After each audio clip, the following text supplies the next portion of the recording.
And we are live. So now we're just going to wait for people to come on in here. Everybody, I've got blown up. I've been blown up by so many people going like, what's going on?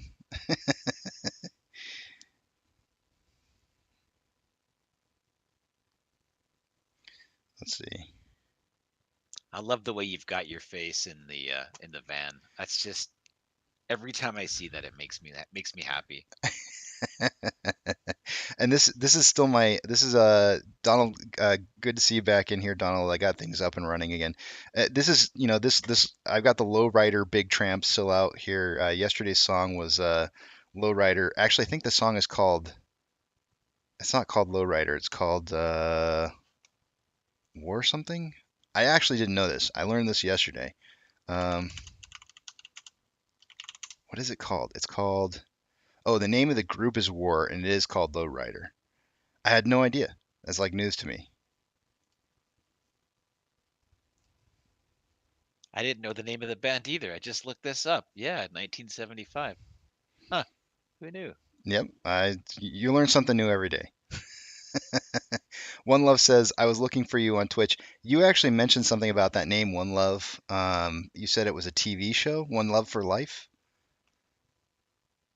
Was that really a Oh, TV? no, yeah, One Life to Live, I think is the name of it. I screwed it up. I Okay. think there was a daytime soap my mother used to watch called One Life to Live, like Guiding Light and all that kind of stuff back in the day. And I messed that up. But One Love for Life is a pretty sweet name too. Yeah.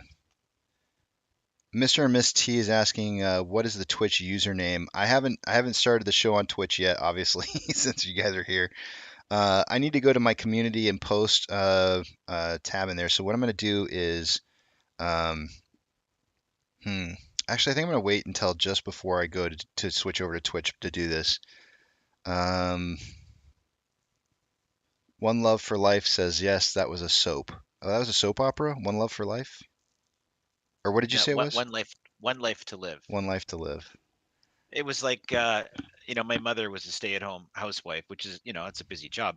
But she'd have the TV on during the day. So if you had a sick day from school and you were home on the couch, yeah, that was playing one after another after another after another after another. Those daytime soap shows. Yeah. That was one of them. Hey, I wanted to show you something. I said, hey, Pantheon, I want to show you something. My name's not Hey. Um, there was I had heard you say before that TA is something that's kind of like something that you don't necessarily think is that credible with AMC because, and I would tend to agree with you, by the way. It is a heavily manipulated stock, and it's very difficult to get good TA on a stock where um, it's being heavily manipulated. However, I'm gonna throw this little premise in here, and I hope you can see what it is that I'm putting up on the screen right now. 2 days ago, we had an ascending broadening wedge. I'm going to try and draw it out here again because I've already deleted it once. And I'm going to put that right here. And this would be considered technical analysis. And we had this really weird, odd kick up to 1784 at the very end of the day. It was very, very strange. A lot of people were wondering, like, what the heck happened there? Like, why in the world did price drive all the way up to 1784, like the last minute before closing? And what I want to say is this: in technical analysis, this is called a broadening ascending wedge. And there's a couple things that are supposed to happen in this technical analysis, it's supposed to be to within 60%, which obviously 60% is not a whole lot, but to within 60% confidence, you should be able to figure out where price is going to go to completion of the pattern. And I'm throwing this out there because I just want you to see that I think that sometimes uh, that technical analysis can actually work with AMC. So what I'm going to do is I'm going to take these two numbers in an ascending broadening wedge. The way that this works is whatever your secondary touch point is on the bottom and your highest point before the price breaks out going down. You take those two numbers. I'm sorry, the number that the first point. You take the first point, the lowest point here, and the highest point here, and you take those two numbers and you subtract them. So you have 1766, right, and 1708, right? So we subtract those numbers,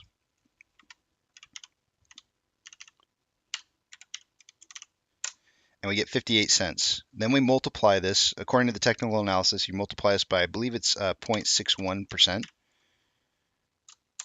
and you get 35 cents. You add that 3538, 0.3538 to the top. The top was 1766, and you get 1801. So that should be the top. Now, the technical analysis says that when this price comes down and it breaks out, it should drop to the secondary point of the top, the bottom touching point, right? And break out going upwards from that point. Now, you'll see the price actually drove down to 1697, which is about, because this price right here was $17.10. So when it broke down, it actually went down past that by 13 cents, right? 13 cents lower than the amount that it should have. So they did, what I would say is they did an exceptional job of driving this down 13 additional cents further than what they should have for technical analysis.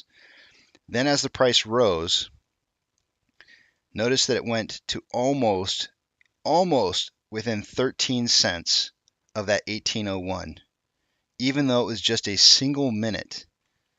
They completed the technical analysis of hitting that almost that exact number because they had dropped it down 13 cents lower. If you subtracted 13 cents from 1801, oops, you get 1788. They were within 4 cents of completing the pattern in the final minute of the day, within 4 cents.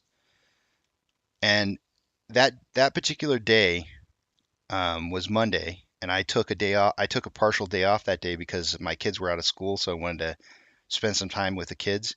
I actually left the day. I ended the stream at 11:30 Eastern Standard Time, which was right here. And I have a video, my video from that day. I predicted this. I said, guys, this looks like an ascending broadening wedge. I figured out based off of this high point here and this low point here that we would probably see price drop down to $17.10 and drive back up to somewhere around 1801 before closing out the day. And then I left. I turned off the stream and I went to Dave and Buster's with the kids. And sure enough, to within 1 penny or 4 pennies, it drove up to where it probably should have, because they did drive it down a little bit extra than they should have. And so I just want to say, like, there is periods of time where technical analysis definitely applies to this stock, but I would 100% agree with you, because this is so heavily manipulated, that there are definitely more times, it seems like more times often than not, that this does not follow the patterns it's supposed to. But I just wanted to throw that out there because I know there are definitely people out there who doubt technical analysis, especially when there's people like me who draw these silly little patterns of trampolines on the page in here, that cause people to doubt that technical analysis really works. But I think that it does. There is definitely, I think, an argument to be made for it.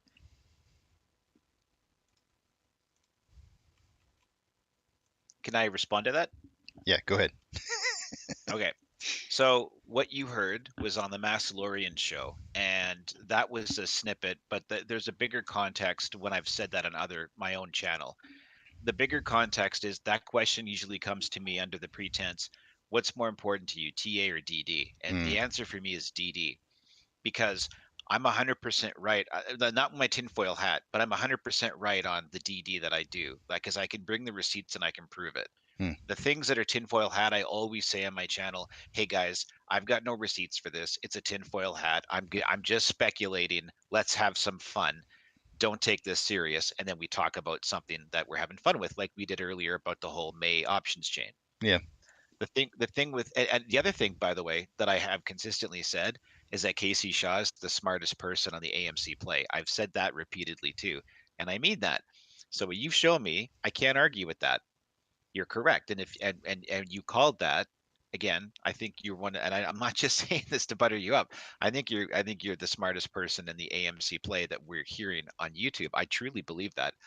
Having said that, the amount of times that people put out there TA and say, this is going to be the pop, this is going to be the day. Look, I overlaid this chart with this chart, and I could see if I copy from January 2021, overlay it here, it matches. So we're going to skyrocket to $300 by the end of January. That stuff is just not helping anybody, and it's setting unrealistic expectations. And while there are instances like you've just shown where clearly it is accurate on what you said, that pop up and down wasn't going to help anyone buy or sell anything at that moment either. So like you were right, but I just don't see how that's going to help anybody on a day to day. And that's just one example. That's just one example we're No, talking I about. agree I with you. don't see what people what are people going to get out of that, right? Like, and to me, the bigger picture for me is I don't care if I buy it 23, 19. I know you're going to say it's more shares if it's cheaper. When it comes time to sell, I'm going to be happy with my position. I'm going to be happy to unload at the price that I do unload at. Um, but I'm just saying I do believe in TA. I do think it has a purpose. I think it's really more helping us understand, though, for the most part, especially how most people use it, where we've come. And I haven't seen a lot of people be able to use it to say this is where we're going to go. And the response I get from most people on that is when they say, "Yeah, but Pantheon, there's just the people who really get it. They're just not talking." Well, that doesn't give you credibility. Not you, but the person who says that to me. That doesn't give them credibility. Like to say, well, somebody has the real information and they're just not sharing it with you. Well, then how do you know that? you know? Yeah. So your example is a great example, and I'm not discounting technical analysis. There's lots of good people in our community that do it and do it well. Um, but I've also seen some of those good people also call dates. And I wish people just wouldn't call dates, Mm. or if they do, say, Casey, please put on your tinfoil hat for what I'm about to say. Oh, wait. Hold on. And then Hold on. and then well, no, not Oh, not not now. really, not Okay. really, not really. But I wish people would say that so everybody listening would go, okay, they're just spitballing, Yeah, yeah, right? yeah. But So there is a place for it. I agree. so here's what I would say to that. And I totally agree with what you're saying because the thought process there. Well, the real thought process that most people should have is that a lot of people will say to me, when is a good time to buy? And I go like, well, there is no like real good time to buy. It's always a good time to buy. However, excuse me from all my hiccups here, but however, what I would also say is that there are specific times where it's more key or beneficial to buy for the stock for our price movement.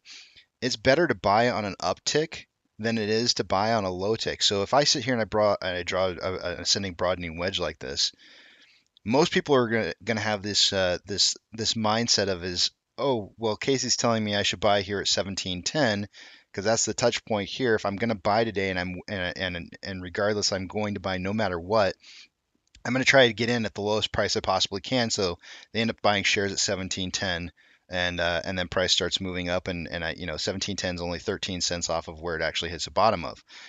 But what I would tend to tell people is that it actually helps price discovery with two different things.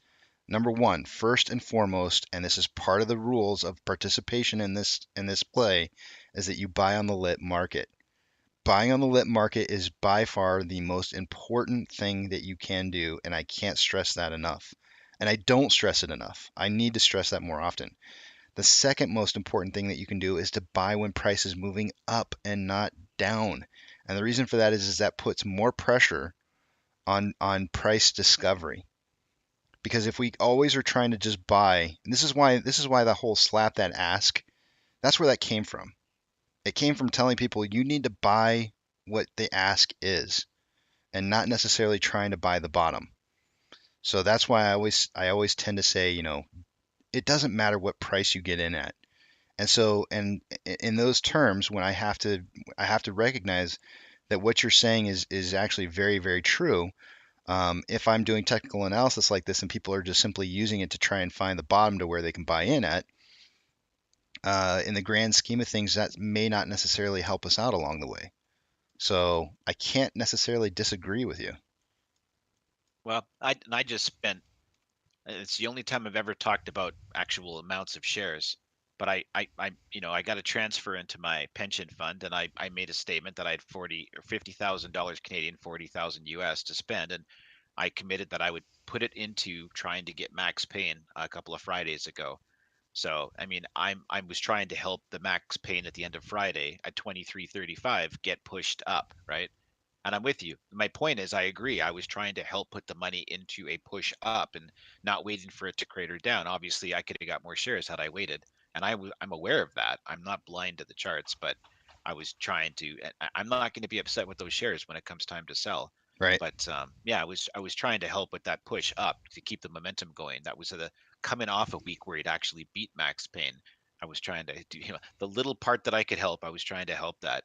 And then, just as a side note, then there's a question here from Donald Young saying, "So you don't believe in cycle theory or fractal?" No, that's not what I'm saying. This is the problem with saying anything about technical analysis is I always get comments back like, and nothing against you, Donald Young, but like I always get questions like that back.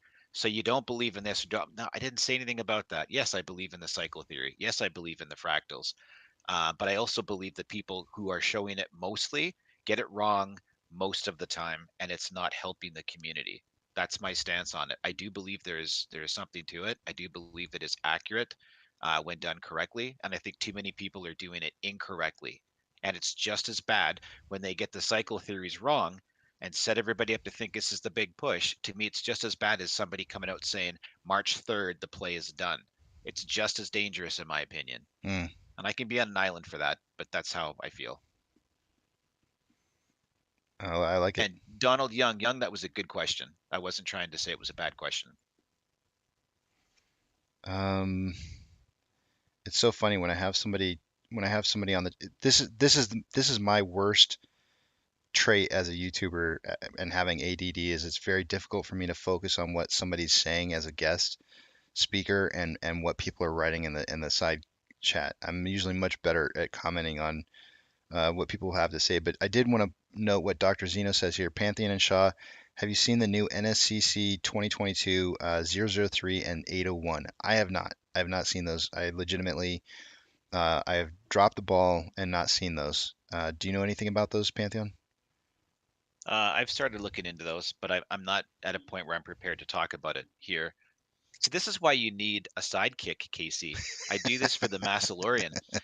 On your side, you're managing a whole bunch of stuff. Just like when Massalorian does a live stream, he's managing stuff. All I have to do is sit back, talk, listen to you, and read the comments. So this is where a sidekick comes in handy because I'm really good at keeping, you know, at bringing the conversation back to the comment questions. Yeah. It is really difficult. I've never really considered. Well, actually, I'm lying. When I first started this show, I actually had a sidekick, and John was his name.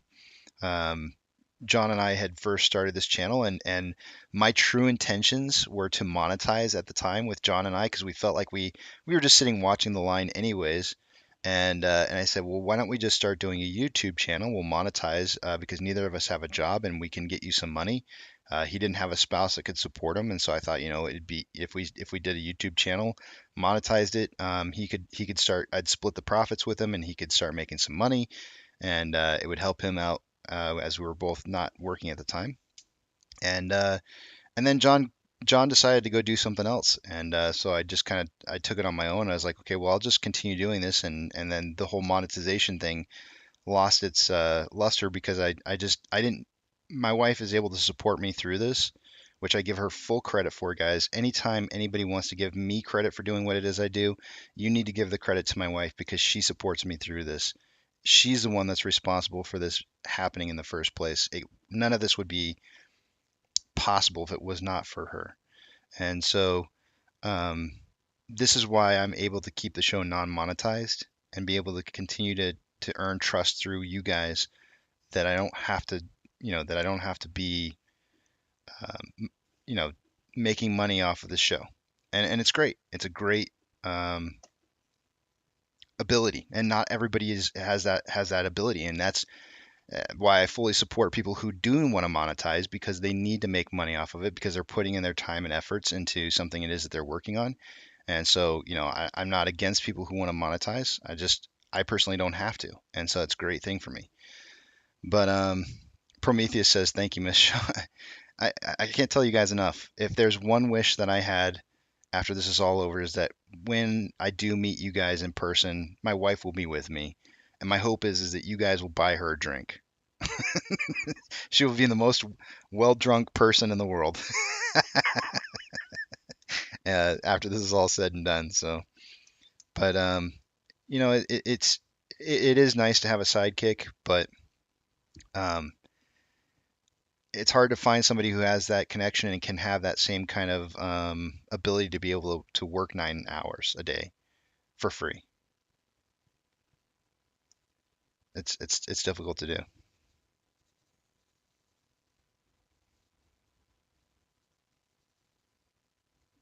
It's a tough.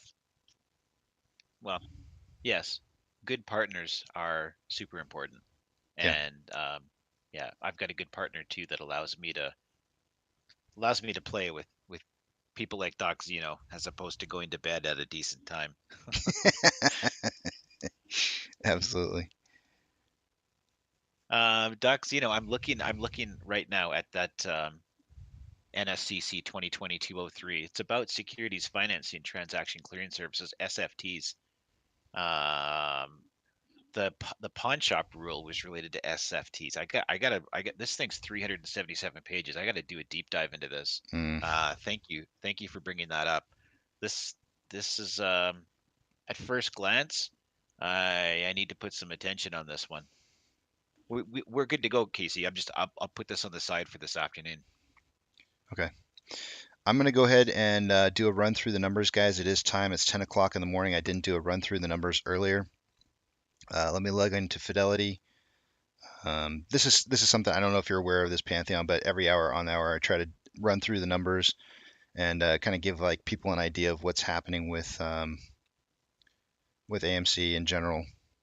So I'm going to take us over to the other page. And since I didn't do a rundown earlier this morning because the show was offline, I had a power bump here, and that was very unfortunate. Shut down the show for a little bit. I got everything booted back up, and unfortunately, I'm having to kind of iron through some of the resetting of some of the indicators and everything on here. So if you see things out of place or whatever, I'm working to try and still kind of get things up and running. But let's take a look at our numbers. I think I've got most everything up on the page here. Yeah, it looks like it's all good to go. So price prediction tallies. Monty, Eric, myself, and Keto all have 2 points. Just to kind of throw this out there, I'm trying to get the guys together Friday morning to discuss whatever it is you guys want to discuss. We're gonna get the four of us all on the channel and talk about our price predictions. It is just for fun. It is not trying to tell you guys financial advice. It's not anything you should take financial advice on.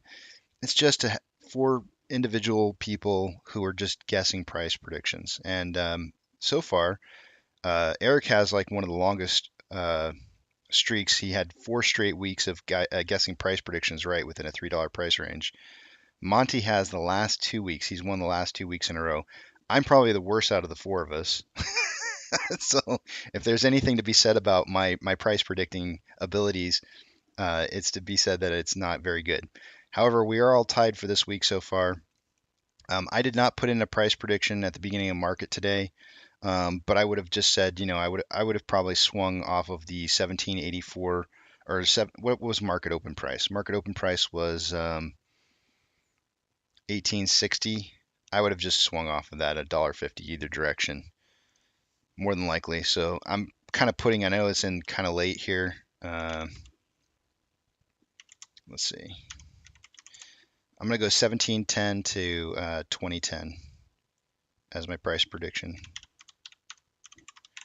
I got Eric in. He came in with a price prediction of, let's see here, 18 to 21. And I have no idea what Keto or Monty put in because the stream got shut down, so I'll have to go back and research what they put in for their price predictions for the day earlier. So I'm not going to read those off. But moving on down to True Demons MOASS trigger indicators, that information is not correct. That was the reset data from previous. The short exempt volume is 64.7, so let me modify that. 64.7 thousand. We are on day number 50, 50 straight days of utilization being 100%. Our day over day price increase was it might have been, I don't know what it was. I'm gonna have to go back and check it out. But that's not accurate. I know it was, I'm pretty sure it was 6 point something percent, but it wasn't 6.37. We'll go back and modify that later. Off exchange, let's take a look at those numbers. Typically around this time of the morning, I would expect off exchange to be around 49% and CBOE EDGX at around 11%. So let's see what those are currently. Off exchange currently at 47.16, which is about 2% lower than it should be, and the CBOE EDGX is at 14.45, which is about 3% higher. So kind of averages out, but definitely price discovery being hidden through the ETFs. Way higher than the 30-day average. Moving on to Ortex data.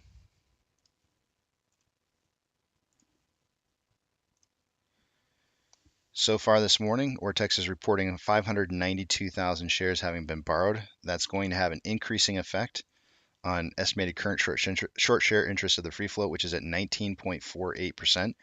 Our cost to borrow average is at 2.45. Yesterday we were running much lower at like 1.9. So the cost to borrow is back up again. And again, of course, that utilization at 100%. Moving to the top right-hand side of the screen, you'll see institutional share ownership at 187.4 million. Let's make sure that's still the same and hasn't changed. It did slightly modify. It's at 187.427, which is slightly lower at 446. So a little less institutional ownership, but not by much. Fractionals. Max pain for the day today is $18. So the week started out at 19, went to 18.50 on Tuesday, and is 18 for the day today. Taking a look at the options.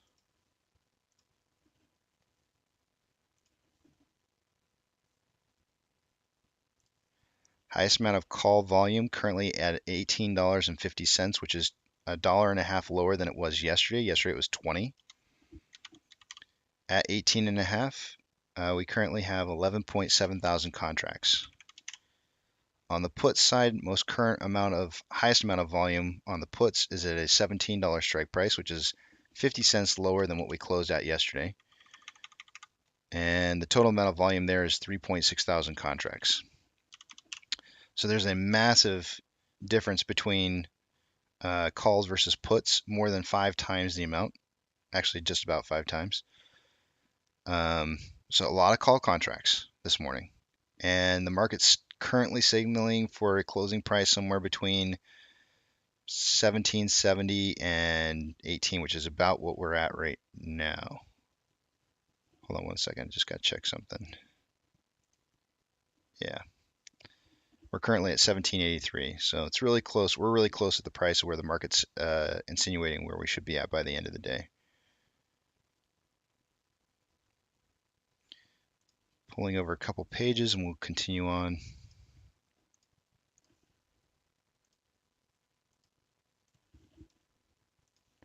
Taking a deeper look at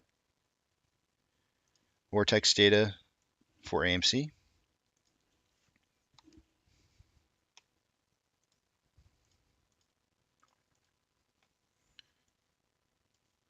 This is what our utilization looks like for 50 straight days of 100% utilization. Here's our on loan amount. It did dip day over day. Once again, we went from 132.5 down to 131.9. So about 600,000 shares on loan have been taken off of loan.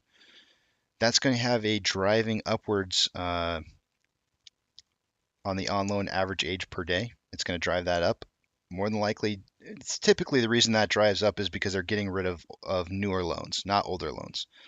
So when you get rid of the newer loans, it takes away from the ability to drive down that on loan average age per day. So that number went up from 94.3 to 95.42. Now I want to show this on loan average age per day for the entire year since the beginning of last year in contrast, so you can see what that looks like. It is absolutely monstrous. It is by far one of the highest amounts we've had in a very long time. In fact, the last time it was over the value that it's at currently would have been back around June 1st of 2020.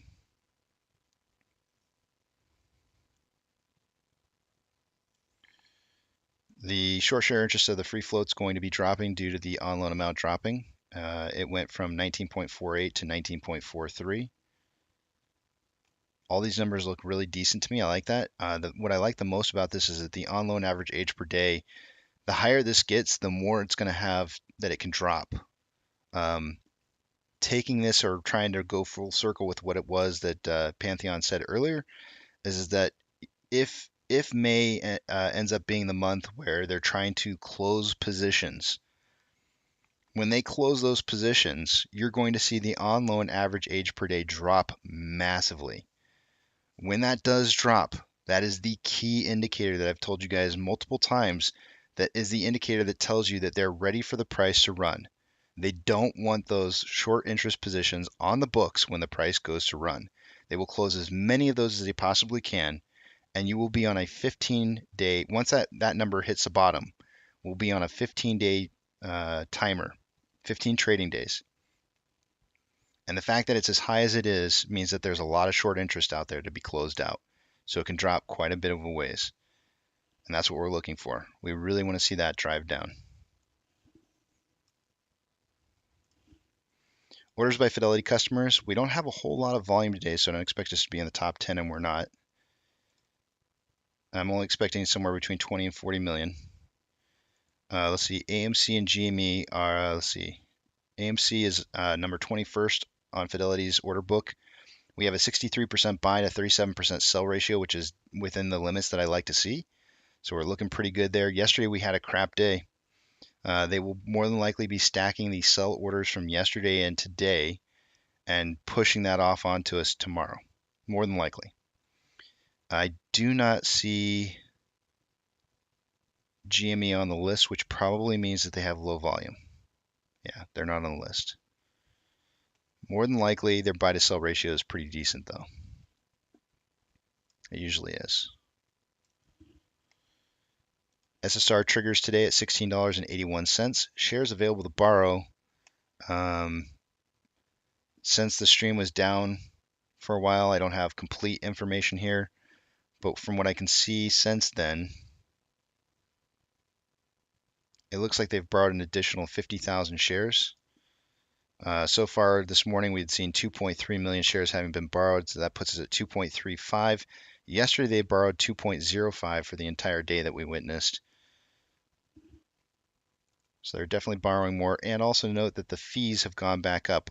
They were 1.1% earlier today. They're now up to 1.3%.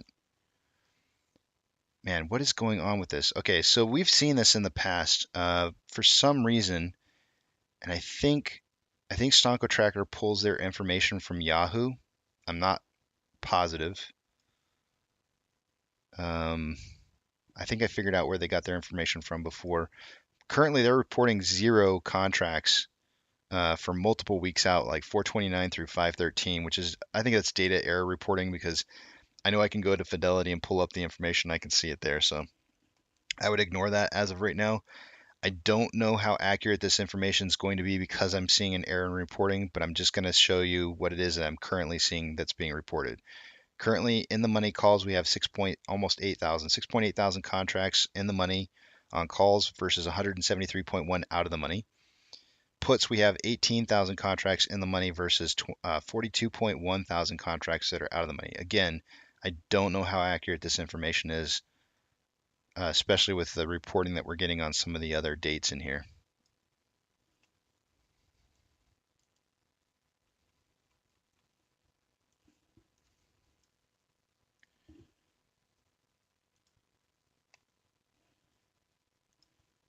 The Nasdaq is down 0.9%, Dow Jones is up 0.68, and the S&P 500 is up 0.05. We currently have 4,367 advancers to 3,301 decliners.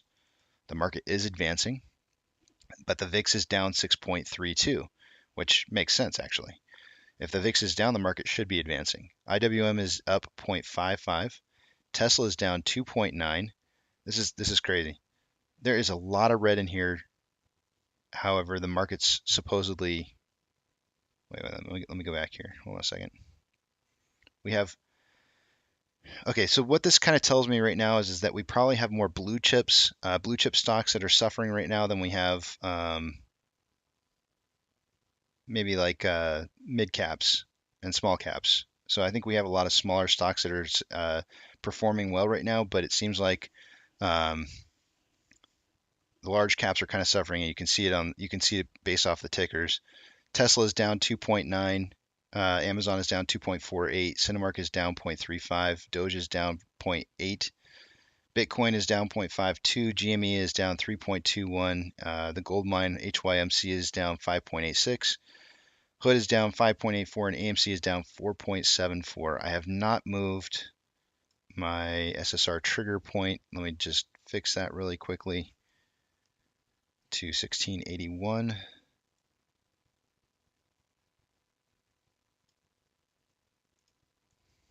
Just so we can see where it's at. And let's see, so far today we've had $7 million more of inflow than outflow. Our current volume is at 10.38 million. Let's see what kind of pace we're on for the day here. Let's see.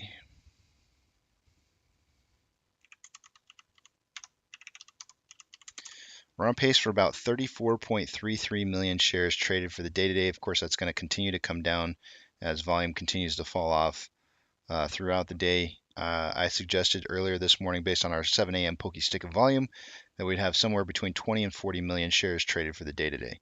On the weekly, there's more buying pressure than selling pressure according to the Vortex indicator, and RSI is at 41.97, which is below average. On the daily, more buying pressure than selling pressure with an RSI of 44.69. On the hourly, we have more selling pressure than buying pressure with an RSI of 41.4, which is below average. On a 30-minute interval, we have equal amounts of buying and selling pressure with an RSI of 35.77, which is below average. And on a 5-minute interval, we have more buying pressure than selling pressure with an RSI of 37.97, which is below average. So there definitely looks like there's room for us to run up. There is still some room to run down as well. We did have a TD9 print a couple times in here, and you saw the reversal. And we're operating for the most part within the Bollinger Bands set at a 3 sigma pretty decently. And with that, I should start saying something like that is the rest of the story. So you That know, sounds like my shtick. is that what you say? Do you say that? No, no. Well, they call me the Art Bell of AMC. Sounds like a radio thing, right? I think you should stick Hey, to it. we got to talk about this rule that Doc Zeno brought up. While you've been doing that, I've gotten through about 25 pages of this thing. It's 377. This is the revision of the Pawnshop Rule. This is that's what this is. It's about so Doc Zeno, is that what you're seeing too? This is about securities financing transactions where securities are used to borrow, not unlike a collateralized loan. It's like repurchase agreements, repos, buy and sell back transactions, and lending. This is kind of where each of these cases, ownership of the securities exchanges hands for cash, which is what the pawn shop rule was going to be oversaw by the NSCC, where they'd pull in a different counterparty. But this is talking about doing this thing in basically overnight transactions. I don't know about this. Doc Zeno, is that what you're seeing so far? Because I'm barely dipped into this. But this is much more aggressive than the pawn shop rule was, which was NSCC 2020-1010. This thing is going to allow them overnight parking of their stocks for cash with an agreement to hand them back basically by T+2. So on a Monday, they make an agreement, they get the cash Tuesday, they can get the stocks transferred back on a Wednesday. If for some reason they have to have cash instead of stocks on their balance sheet while this is going on. And there's an interesting part here, Casey, that I'd like to read off. Is that okay? Yeah, go for it. Okay, let me just find that part.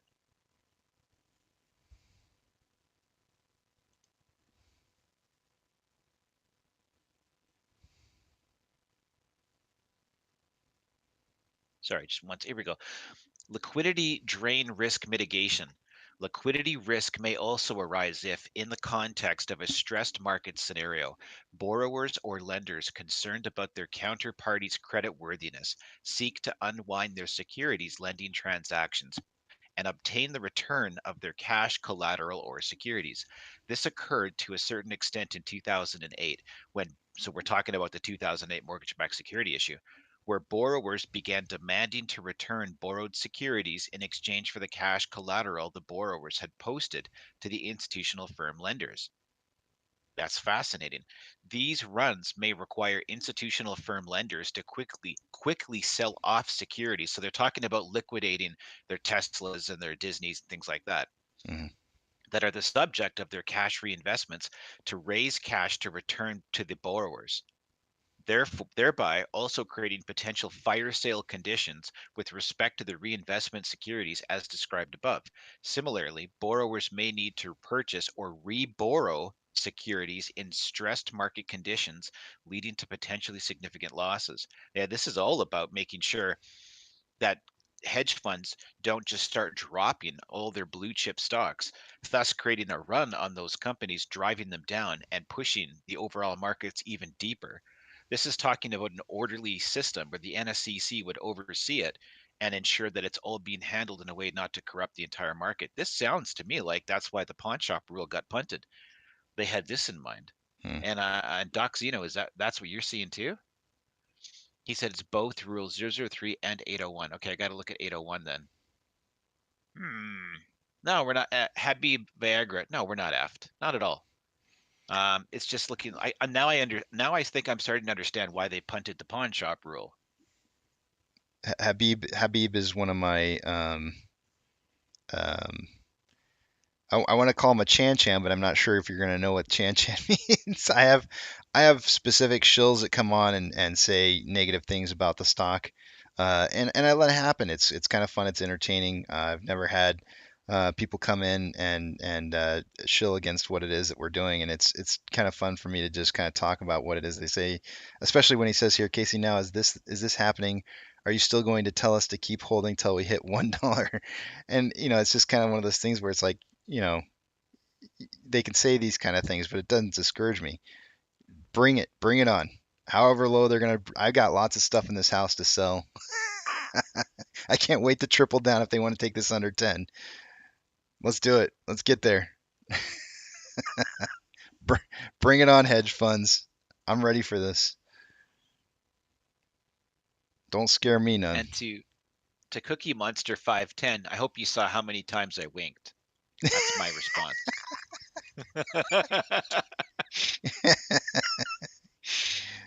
Habib wants me to sell my minivan. Hey, nobody gets this short bus, Habib. This short bus is mine. And I'm not selling this. That's so funny. Yeah, I've only looked at O3 so far. I wouldn't say, Sam, that it's. I don't. I know you're saying you're not saying it. You're hearing it from others. I don't think O3 is a killer at all. 801, I got to take a look at though, as Doc Zeno pointed out. But no, this isn't a killer. This is just. It's basically saying we don't want everything to fall apart. So here's how we're going to handle it. Right. Granted, I've only read 25 or 26 pages of 377. In all fairness, let me look at 801 too. Um, Bertner Adams says, "Can I get a screw the hedge? Screw the hedgies! Screw them!" Oh man, you gotta love that. You gotta love screwing the hedgies. Can't wait for it. Geez, 801's 396 pages. Come on, guys, give me a chance. Freaking Pantheon, NSCC. let me ask you a question. In your experience, having gone through a lot of these, reading some of these, when they go into comment, how often do you feel like people actually comment in the comment section on these? Like more often than not, Hardly ever. hardly ever. Hardly ever. Yeah. I think I push, as well as some of the others, to please tell people to get in and comment. In fact, I just put out a video, part 4 of my How to Hedge Funds Work series that I just put out yesterday. And in it, twice I said, this is why we need to comment on these proposed rules. Please jump in and comment. There was a point on a space call where I was going to do, I can't remember which, I'd have to pull up my notes on it, but um, I was supposed to do a debate. We were going to do like a mock debate on some of the NSCC rulings, and it was supposed to be a fun debate, not like any. I don't know if you've ever been through a debate class before or not, but when you take both sides of a topic and you debate both sides, it allows you to become more educated in the topic instead of necessarily, it challenges you in what it is that you think. And so the whole objective was for us to all very, fine tooth comb go through, one of these 200-page NSCC report filings, and then debate it.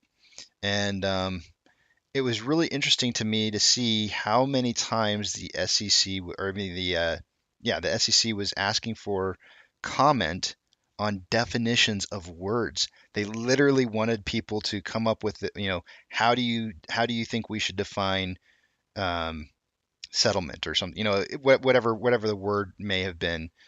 They wanted people to define what they thought of that, and I found that so odd that the SEC would be asking for people to comment about definitions of words when they're writing the words into uh, the change that they want to make. It was so strange to me. I almost was like, do they not know what it is that they're writing? I don't know. It didn't make sense. Yeah, I always like taking the devil's advocate side, right? I do that with my wife too often. Whatever side she takes, I'll be like, let me counter that. Just for the sake of having a fun conversation, right? Hmm. It's good to keep an open mind. I'm looking at 801 right now. I'm not seeing a killer in this. Now, granted, I've put what very little time into this so far, but like really, this is even though it does allow overnight, it's still exchanging your stock, your long-term stock as a hedge fund. First off, what this is doing is expanding membership into the CFTs um, to be firms that are members, like say Citadel, can sponsor all the small Ds. So it can bring everybody in for this ability, which wasn't the case before. And I get why they would do that. Number two, what I'm seeing out of this is, and first glance, guys, so I mean, I have to do more work into this. I'm also seeing that they're doing expanded central clearing to provide a one business day term for overnight SFTs. So instead of having access to the repo market, they would be able to do this. But they have to have a counterparty, and that's not the NSCC. The NSCC is overseeing the transaction. So the NSCC would bring another party in with cash and a hedge fund with stock, and they would come to an agreement to transfer the equities or securities for cash and then swap them back at a future date to be determined minus a rate payment. So basically, if the stock's $100, you would sell it back to them at $99 and you'd keep the dollar difference. Hmm. That's basically what it's being set up as, right? That's kind of like that's one of the examples they gave in the first document. But the question then becomes for me, what do they do with this cash? Because what does it matter on your balance sheet if you're being margin called, Casey? It doesn't matter if you've got cash or equities. You can use either one to meet minimum margin maintenance requirements, right? Yes. So it doesn't really matter as purposes of avoiding a margin call. The question is, what do you need the cash for? And if they're going to spend the cash to try and short stocks, then they won't have the cash to buy back the equities at that later date. Would that make sense? I think so. Okay, so I'm sort of like, what would be the need for them to swap their Tesla stock for cash overnight? Because as far as a margin call goes, they don't care if it's stock or if it's cash. Now, if you're on the verge of getting margin called, and you're going to have to buy back shares. And I'm just thinking out loud here, guys. You're getting an insight into my kirbasa. Um, so when if you know you're going to get margin called, you swap the stock for cash. Therefore, the stock doesn't hit the open market. Therefore, it's not going to drive down prices. You use the cash to try and close your positions. But if there's, as Boss Blunt's guesses, he's guessing there's 10 to 20 billion synthetics. Who the hell knows? Um, I mean, if there is, some of these hedge funds aren't going to survive, no matter whether they have cash or stock. So what do they care if it takes? In fact, you would think, in theory, tinfoil hat guys, no receipts. You would think that in theory they'd want to drive the market down as they crash, so they could buy the stocks back themselves cheaper after when they get more money. Yeah, when they raise more funds. that's what I'm thinking. If the market starts to crash and their securities that they have are falling in price, um, they're obviously not going to be worth as much. So Yeah, if they need the cash and they need to sell those and they're not worth as much, I'm thinking that the tie might be somewhere in there in the idea of like why would they need the money versus owning the right, security, and the tie right. might be into a falling market. Well, if they, but then who's holding the stock? Like this, the second party that's being overseen by the NSCC, they're the ones holding the stock. Okay, so let's just let's have some fun with this. Yeah. Tinfoil hat. Let's say BlackRock says, I've got cash, and Melvin says, I've got stock. And Melvin says, I need cash to continue shorting these stocks, or I need cash to pay for these margin calls. Hey, BlackRock, take my stocks, and I will get your cash, and I will get you back when I survive this. Now, if Melvin doesn't survive, then BlackRock keeps the stock. If Melvin survives, they have to find the cash to meet the agreed upon price to repurchase those stocks, thus giving BlackRock money to sit and do this transaction, Hmm. right? A reason to do it. And if they don't come through, they own the stocks. So, what other scenario would they need the cash as opposed to having the stock? Only if they have to spend the cash. Now, are they gonna transfer? The part of the reason I heard, and I couldn't find a reason why NSCC 2021-010 was dumped, but part of what I heard off the record was that it's because they were afraid that doing that in the way it was set up had no restrictions on how the hedge funds spent their money. So if they got money for equities, what would stop them from just continuing to continue shorting the stocks down, right? So like that's a good point. This doesn't really put any that I've seen so far any restrictions on how they spend that money either. Because how can you? How can you force it? You can sell your stock to this other group, but you're going to have to spend it the way we tell you. That Hmm. doesn't make sense either. Mm-mm. And if I was Axe Capital, we'll go to the TV show Billions for a sec. If I was Axe Capital and I was getting margin called and I knew that Axe Capital was going to get destroyed, but Bobby Axelrod has $5 billion, I would be more inclined to thinking like a hedge fund if best I can. Why do this transaction? Let Axe Capital sell all their Tesla, drive down the price of Tesla 10% or whatever, and then use your own personal money to buy a bunch of cheaper Tesla. Like if it's going that way anyways, why not why help them avoid that? Plus, here's the other thing. Why do they even need this rule? They could still do these transactions through a freaking dark pool, right? Hmm. Not Absolutely. affecting the price as well. So there's something more to this that I obviously haven't got into in the 700,000 pages I haven't read yet. Sorry, are we going too deep into this on your show, or is this okay? No, this is totally fine. I'm trying to I'm in my head. I'm trying to formulate everything, and I'm trying to figure out why it would make sense. And I'm struggling right now, and then it's just because I'm under pressure and on the show. But I usually do much better when I'm just free thinking off with no pressure. Um, but it We don't. is We're very not gonna. interesting. Yeah, we're not gonna solve this today. Yeah. But like NSCC 2020-1010 did not have overnight SFTs. This does. That's a change. That's a big change. That's making me go, hmm.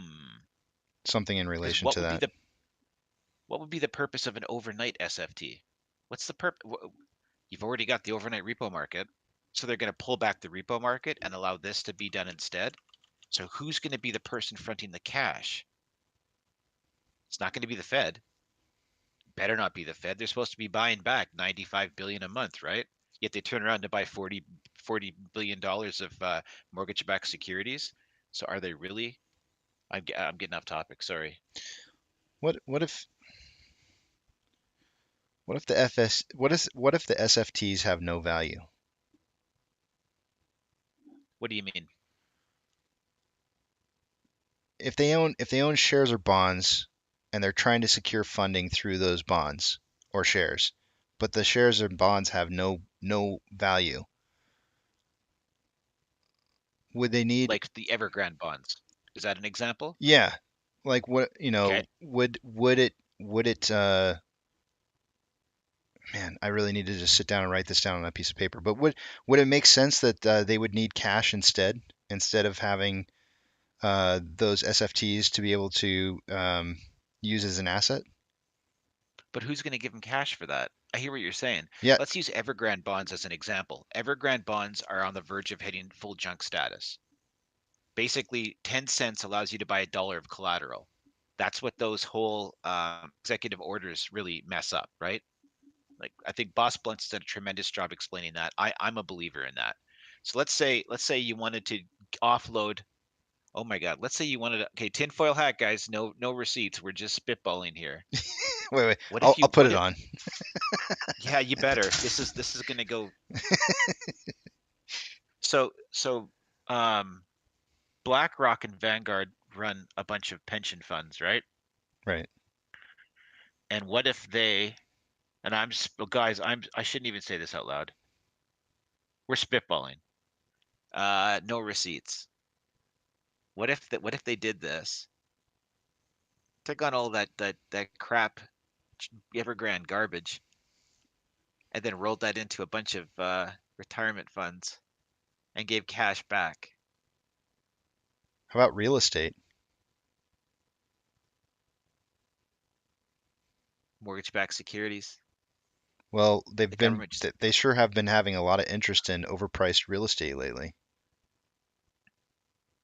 well, yeah. No, well, you mean because BlackRock's been buying up a lot of properties, yeah. But you just got me thinking. What if they took a bundle of that toxic garbage, paid cash for that ahead of, say, junk status being arranged, and then rolled that into retail's retirement funds? Hmm. That could happen. And there's no receipts on this, gentlemen, ladies and gentlemen. I shouldn't even be doing this on the air. Nah, I you know, shouldn't.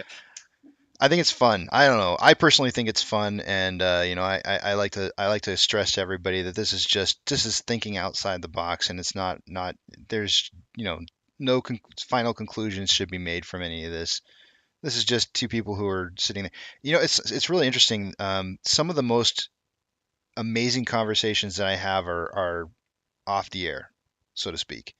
And sometimes I wish that they Like were on the air because I wish people could just hear some of the things that are talked about. Um, but the problem is that it creates rumors and um, yeah, yeah, and it starts to spiral out of control and people are going like this is fact and not fiction. And so right. I want everybody to just realize here this is not fact. This is just two individuals who are trying to theorize about what may be possibilities of the future. Um, More than anything, just remember that this is just possibilities. Um, but man, there's some Like stuff to and think about here.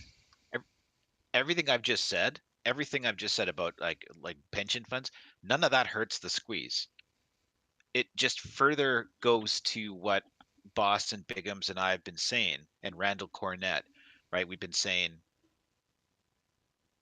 this AMC and GME, in my opinion, strictly my opinion, it's the hedge against what's coming. Mm, And these guys are going to look to find places to offload this toxic trash, right? And it's going to end up most likely in people's pension funds. And when the squeeze happens, more than likely, we're also going to be seeing, in my opinion, we're going to be seeing, some pretty downturning market conditions. And people who've been working their whole lives are going to look into their pension funds and see hardly anything there because the Black Rocks are not going to be the ones who end up holding the bag on this. We hmm know that for a fact. They won't lose the money. And it's going to be entire pension funds that will be absorbing all this trash. Um, we are in a position, though, none of what I've said affects that. Our pension, sorry, our investment, our lottery ticket, as somebody would say, um, I think that's the term you use, Casey. It is. Um, we know what this golden ticket's worth, right? This is going to be the hedge against what's coming, to be quite frank. This to me doesn't look like they found a way to get out of the squeeze, but they're trying to find a way to do two things from what I'm initially seeing. Number one is to eliminate the hedge funds from saying, I'm just going to sell everything and just dump it. Because while you could do it in a dark pool, you still have to find another party. What this is doing is allowing the NSCC that if there's two parties, they can oversee it, or the NSCC could bring a party to the table. Mm. And if you want to be a conspiracy theorist, you could say maybe there's a plan of who that's going to be. Maybe it'll be BlackRock continuing to own everything in the world. Speculation. I think CSI was commenting on that, right? I'd like to get CSI's take on this because Common Sense Investor was thinking that the pawnshop rule, in his theory, was 100% necessary because that was going to be what allowed all these stocks to be transacted for cash over to the BlackRocks and Vanguards and wipe out the smaller hedge funds while taking their stocks. This allows him to continue that theory. I'd like to hear what he had to say about it once he's had a chance to digest it too. He's probably already emailed me about it, to be honest. Mm. Um, he asks me about this stuff all the time. Anyhow, well, I think my work here is done. I think I've done enough damage today. should we go to some questions or what? I got to get my head out of this. I'm gonna blow up. I got to take off the tinfoil. You would be surprised how much heat is generated inside of a tinfoil hat. I can't wear that thing all day long. It generates so much heat in there. My head starts getting hot. You ever had one of those space blankets that you see in like out a backpacker outdoors? You know, they have those little space blankets that are really thin sheets of tinfoil, basically, and then it's supposed to reflect the heat back to you. Yeah, I've never used one, but I've seen them. Yeah. Yeah, I was wondering if you ever used one. Do No, they work? I have never used one. But there's also they give it to well, something similar. They give something similar to marathon runners at the end of a marathon race. That your body's generating so much heat when you get done that it's very easy for you to get cold quickly after you stop running. And so they give you like one of those tin uh, blankets. It's not even a blanket. It's just a kind of like a tin cape to throw over yourself to kind of keep that body heat in as your body's just expending so many calories. But yeah, I've never had the opportunity to use one before.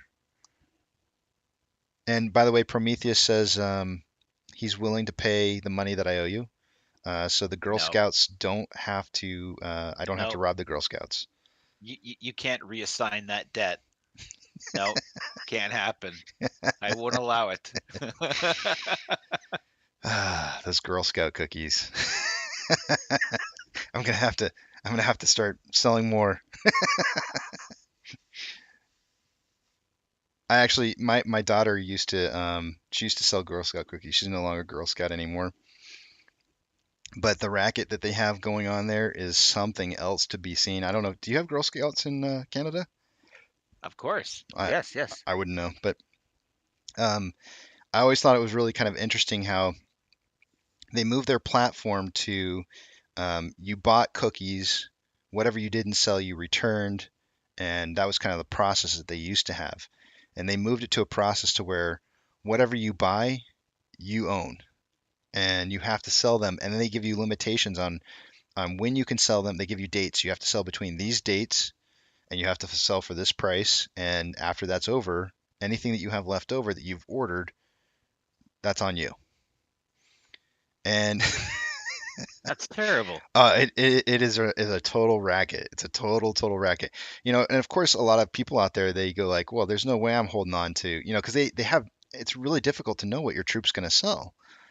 You don't have any ideas. So the thought process is, well, I'll just order cookies when I need them. Um, and then if you try to do that, you oftentimes run short, and so you start scrambling to try and find cookies because they don't just ship them out to you afterwards. Like whatever you order is what you order, and then after that's done, if you want more cookies, you have to go to another troop and say, "Do you have any leftovers cookies that I can buy from you?" So it's like, they made it like this insane competition. Of course, all the girls are trying to sell as many cookies as they can to get awards and whatnot. It's something else. It's one of those things where I just kind of go like, man, whatever happened to the good old days when you didn't have to worry about those kind of schemes. And I ended up feeling like they were just using us to sell cookies. And I was just like, man, it was terrible. Whimsy Do says, they go door to Sorry, go ahead. no, no, they don't. They don't go door to door anymore. because they just sit in front of our supermarkets as we go in, and they try to hit us up then. Yep, they actually have. I believe that they have a rule that says that they're not allowed to go door to door anymore. I'm pretty sure. I'm not That's 100% probably a positive. pretty.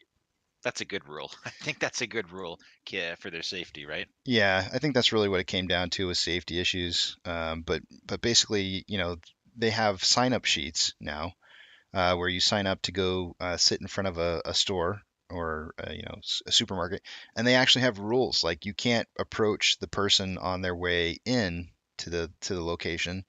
You can only approach the people that are coming out because they don't want you to have competition against the wholesaler or whoever that person's going into the store for. They don't spend their money on Girl Scout cookies and not have any money left for whatever it is they were going to spend in the store. You'll notice that they only attack you on your way out of the store instead of on your way in.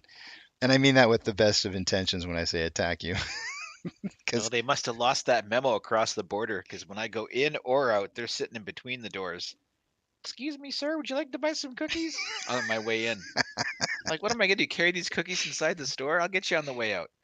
who can say no? Well, those things are dangerous, man. They're dangerous. Very, very dangerous. Yeah, you open the box and yeah, it's not going to last. It's not one of those things I'll just have one. Forget it. Wait, what's your favorite cookie? Well, they don't sell them from the Girl Scouts, but Nutter Butters. Don't even open a box of Nutter Butters around me. Forget it. My wife and I will decimate it. We're not big people, but we'll decimate it. It's sad. They have I'm not something proud. very I'm similar not to, proud. let's see, Girl Scout cookie. I'm gonna look it up. They have something What? really similar to a Nutter Butter, believe it or not. So we've gone from NSCC rules to Nutter Butter cookie conversation, folks. We're groundbreaking YouTube. I am We're telling making you. groundbreaking video right now, and I'm enjoying it. All right, so when you next time you pass one of those Girl Scout, ask them for peanut butter patty cookies. Those are probably the Oh, that closest you sounds. can get. Yeah. Oh, and here's another fact. Here's another interesting fact that you may not know.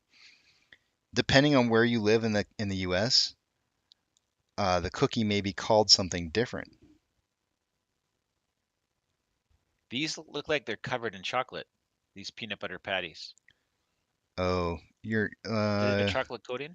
you're looking up. Hold on a second. Let me look this up again. Peanut butter patty. Yeah, peanut butter patties, Girl Scouts. They got a chocolate coating around them. Have you seen a Nutter Butter? It's just the cookie with the peanut butter filling. No, There's no, no no. chocolate. Yeah, I know. It just depends on where you're located, that you get different. So, Oh, yeah, let me look it back up. There's different names based on the location that you're at. Let me just pull up this little chart here real this is quick. important because if the zombie apocalypse hit, the only thing my wife wants me to have is peanut butter. And so if there's peanut butter cookies out there, we know what to take. You got to So think ahead about the apocalypse. some people know what you just referred to as tagalongs, and some people know them as peanut butter patties. But what I'm talking about is completely different. It's actually called and it's not showing up on this screen. Let me try and find it. Hold on 1 second. There's a totally different cookie.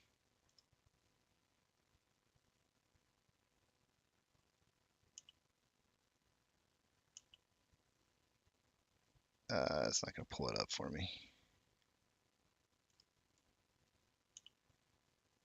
I don't know. I bet you somebody in the chat comment has probably already said what the actual name of it is. I found another one. They've got these actual peanuts with what looks like caramel around them. That's not what you're talking about. That's No. something different, right? That's a Yeah. homemade. Okay, it's homemade. Let's see if I can find it here. Okay, here's one. Dozy Does. DO-SI-DOS.